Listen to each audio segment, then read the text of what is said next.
So inasang tapos na ang pag-iimprenta ng mga balota para sa mga overseas absentee voters. May live report si June Veneracion. June. Emil, tuloy-tuloy na ang pag-iimprenta ngayon ng mga balota dito sa National Printing Office na gagamitin para sa eleksyon 2016.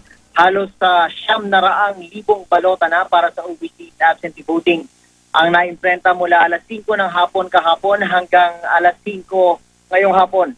Sabi ng Attorney Genevieve Guevara, head ng printing committee ng COMELEC, ngayong araw na ito o di naman kaya ay bukas ay maaaring matapos na ang pag-iimprenta nila sa 1.3 million na balota para sa overseas absentee voting.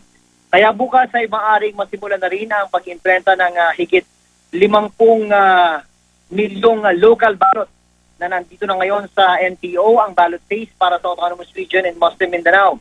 Ang mga balota para sa ARMM ang uunahin dahil ang sistema ng pag-iimprenta ng mga local ballot ay una sa prioridad ang malalayong lugar. Kapag full production na, inaasahan na magkakaroon ng bottleneck sa verification area kung saan isinasalang ang mga balota sa BPM o vote counting machine para sa testing.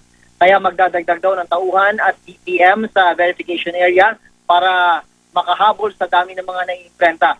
Nahinto ang pag-imprenta, Emil, nung Lunes, ang unang araw ng ballot printing na magkaproblema sa ballot phase. Hindi kasi naimprenta sa balota ang partido ng presidential candidate na si Senadora Miriam Defensor Santiago. Pero nang marimedyohan na ito kahapon, muling itinuloy ang pag-imprenta. Wala naman doon naging problema pa mula noon, maliban na lang sa ilang typographical errors sa spelling ng bansa kung saan nakalaan ng mga balota para sa overseas absentee voting. Pero maliit lang naman daw yan dahil hindi naman daw ito mismong nakalagay sa balota kundi sa cover lang. Inil? Maraming salamat, June Veneracion.